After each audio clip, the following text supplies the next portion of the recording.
Bismillahirrahmanirrahim. Assalamualaikum warahmatullahi wabarakatuh. Anak-anak, hari ini kita masuk pembelajaran yang ketiga, yakni tematik muatan pelajaran bahasa Indonesia. Kita masuk ke tema 4 dengan tema sehat itu penting.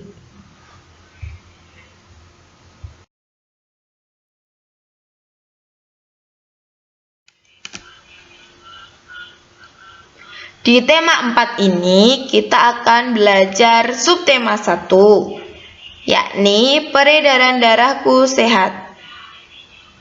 Adapun materinya, KD 3.6 menggali isi dan amanat pantun yang disajikan secara lisan dan tulis dengan tujuan untuk kesenangan. Tujuan pembelajaran: dengan membaca dan mendengarkan penjelasan dari guru, siswa akan dapat mengetahui karakteristik pantun dengan tepat.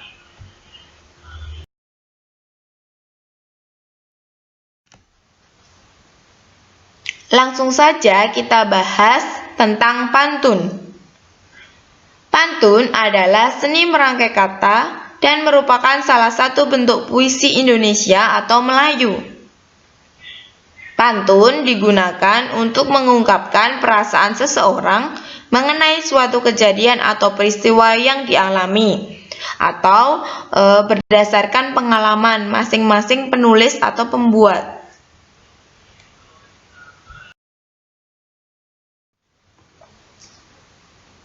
Setelah kita mengetahui apa itu pantun, kita masuk ke ciri-ciri pantun. Ciri-ciri pantun ada beberapa yang harus kalian ketahui. Yang pertama, bersajak AB-AB. 2. Terdiri dari 4 baris dalam 1 bait. Setiap baris terdiri dari 8 sampai 12 suku kata. Terdiri dari 2 bagian, yaitu sampiran dan isi. Baris ke-1 dan ke-2 disebut sampiran, sedangkan baris ke-3 dan ke-4 disebut isi.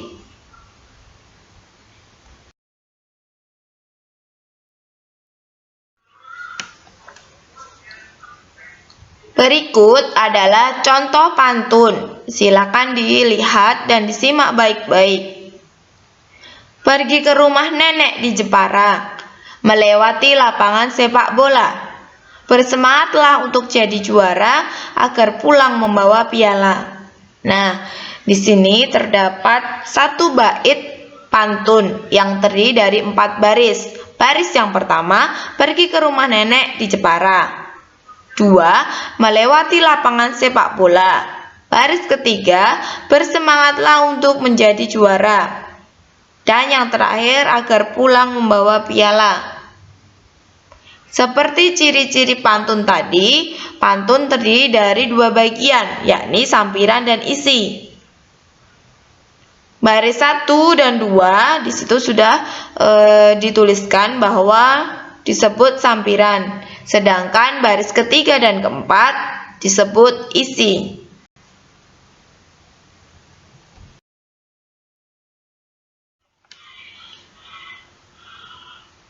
Selanjutnya kita bahas sajak pada pantun. Sajak pada pantun adalah AB-AB. Sajak yakni kesamaan bunyi yang terdapat pada pantun atau puisi. Karena bersajak AB-AB, jadi baris pertama dan ketiga kesamaan bunyinya sama. Kemudian untuk baris kedua dan keempat juga sama. Contoh, bawa paku dan juga palu digunakan untuk buat pagar. Olahraga rutin sangat perlu, tubuh jadi kuat dan bugar. Nah, anak-anak, silakan dilihat baris 1 dan 3. Di situ sudah Bu Guru tulis dengan warna biru kesamaan bunyinya lu dan lu.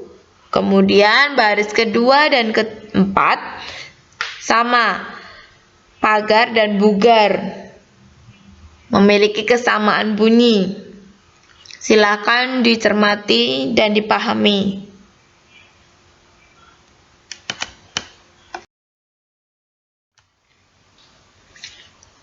Jumlah suku kata pada pantun. Nah, anak-anak, suku kata sendiri artinya adalah gabungan dari beberapa huruf yang membentuk kata. Bisa dikatakan juga unit pembentuk kata. Contoh pantun. Pergi ke rumah nenek di Jepara, melewati lapangan sepak bola, bersemangatlah untuk jadi juara agar pulang membawa piala. Di situ sudah ada angka 11, 12, 10 masing-masing barisnya. Kita hitung baris pertama. Pergi ke rumah nenek di Jepara. Kalau kita hitung itu ada 11 suku kata.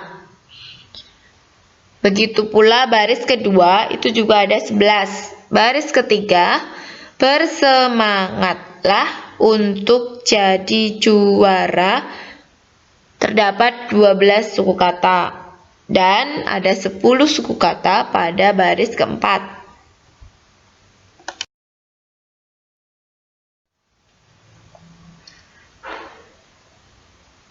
Menjelaskan isi pantun. Isi pantun tadi terdapat pada baris ketiga dan keempat. Biasanya isi pantun berisi maksud atau pesan yang disampaikan oleh pembuatnya. Contoh, bawa paku dan juga palu digunakan untuk buat pagar. Olahraga rutin sangat perlu, tubuh jadi kuat dan bugar. Kita lihat baris ketiga dan keempat. Olahraga rutin sangat perlu, tubuh jadi kuat dan bugar. Berarti isi atau makna pantunnya adalah anjuran atau himbauan untuk berolahraga rutin agar tubuh menjadi kuat dan bugar. Untuk pembahasan tentang isi pantun atau makna pada pantun akan kita bahas lebih lanjut pada pertemuan selanjutnya.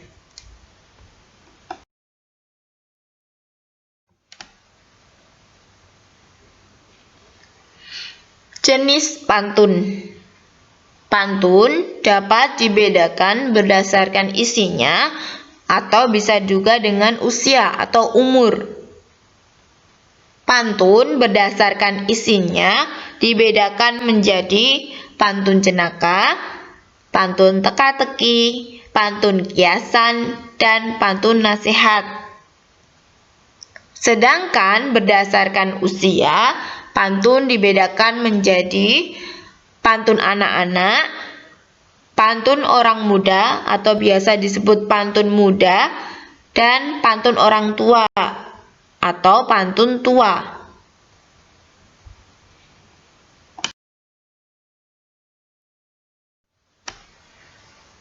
Nah, anak-anak, kita bahas satu persatu jenis-jenis pantun yang sudah Bu Guru sebutkan tadi. Yang pertama berdasarkan isinya. Pantun jenaka berisi candaan yang dapat membuat orang tertawa atau lucu. Contoh, kancil cari undur-undur, mencarinya muter-muter. Ada anak suka tidur sambil ngorok sambil ngiler. Nah, dari isinya baris 3 dan 4 bisa kita lihat bahwa di situ mengandung candaan ya atau humor, mengandung kelucuan. Jadi, pantun ini dikategorikan sebagai pantun jenaka.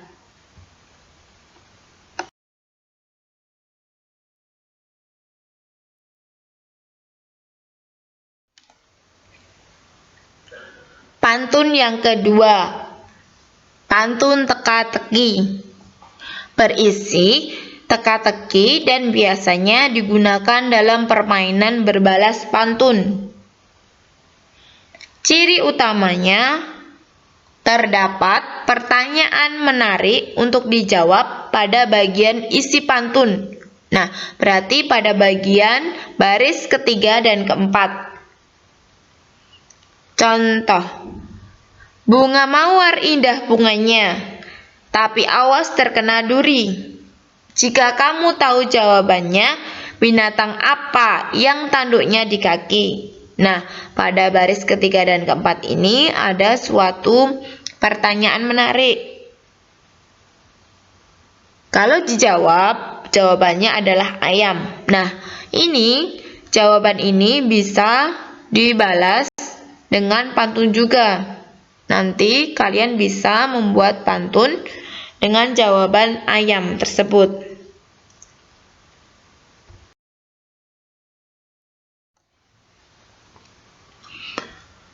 Pantun ketiga, pantun kiasan. Pantun kiasan berisi kata kiasan, mengibaratkan sesuatu dengan sesuatu yang lain. Dapat berisi peribahasa. Pantun ini berisi pesan yang disampaikan secara tersirat atau tersembunyi, jadi tidak langsung bisa kita tebak. Namun ada juga yang langsung bisa kita tebak. Contohnya, lihat adik duduk termenung, membayangkan enaknya kue pai. Hendak hati memeluk gunung, apa daya tangan tak sampai. Nah, baris 3 dan 4 ini isinya ini bisa kita pahami. Hendak hati memeluk gunung, apa daya tangan tak sampai. Nah, ini mengibaratkan sesuatu yang apabila kita jabarkan ingin memperoleh sesuatu, namun daya upaya kita tidak bisa untuk mencapainya, untuk meraihnya. Sehingga diibaratkan hendak hati memeluk gunung, karena gunung itu kan besar. Jadi kalau kita ingin memeluk kan susah, karena ukuran kita yang berbeda dengan gunung yang sangat besar.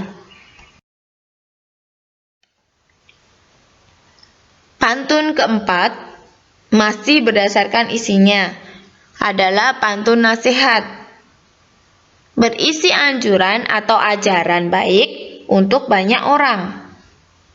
Berarti ini isinya mengajak untuk kebaikan, saling mengingatkan satu sama lain. Contoh, akhir pekan pergi ke pasar, hansip lewat bawa penjahat. Jika ingin darah lancar, wajib makan makanan sehat. Nah, ini pantun ini mengajak kita untuk makan makanan sehat, berguna agar darah kita lancar. Nah, termasuk nasihat karena mengingatkan satu sama lain.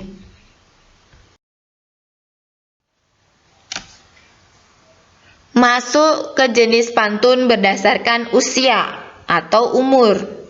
1. Pantun anak-anak. Berisi pengalaman atau kehidupan masa kanak-kanak yang riang dan suka bermain, serta berisi nasihat agar anak dapat berbudi luhur. Contoh, akar alang entah menghilang, tumbuh bukan sebagai tanaman. Hati senang bukan kepalang, bermain bola bersama teman. Nah, usia kanak-kanak itu kebanyakan usia yang suka bermain, sehingga di dalamnya ini banyak sekali mengibaratkan atau mengisahkan tentang asiknya bermain. Bisa juga berteman karena punya banyak teman.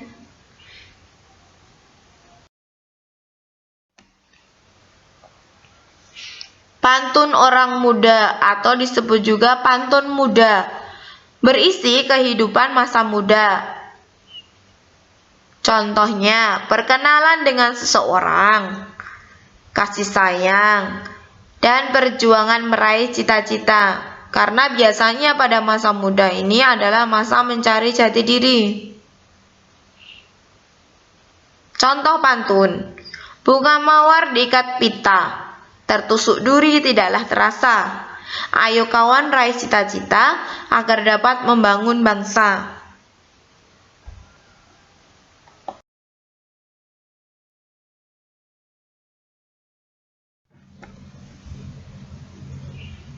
Pantun orang tua atau disebut juga pantun tua berisi nasihat atau pesan dari orang tua kepada anaknya. Pesan berupa nasihat bisa tentang budaya, bisa kehidupan sehari-hari, pendidikan atau sekolah, dan agama. Contoh, burung beo burung kakak tua, suaranya menghibur hati. Patuhilah nasihat orang tua agar jadi anak berbakti.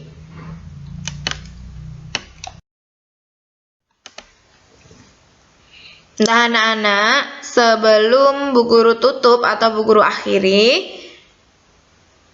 Bu Guru memberikan tugas, yaitu mengerjakan Bu Pena halaman 25, khusus muatan bahasa Indonesia saja, 5 nomor, silakan dikerjakan di buku tulis.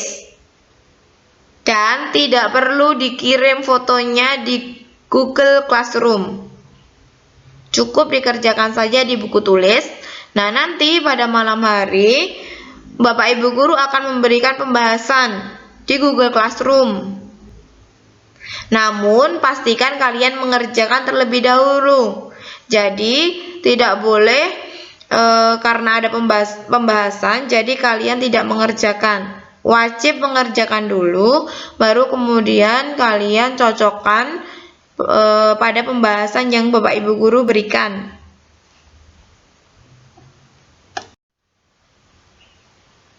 Terima kasih untuk anak-anak yang sudah memperhatikan penjelasan dari Bu Guru. Mohon maaf apabila belum bisa menyampaikan secara maksimal dan banyak kekurangan.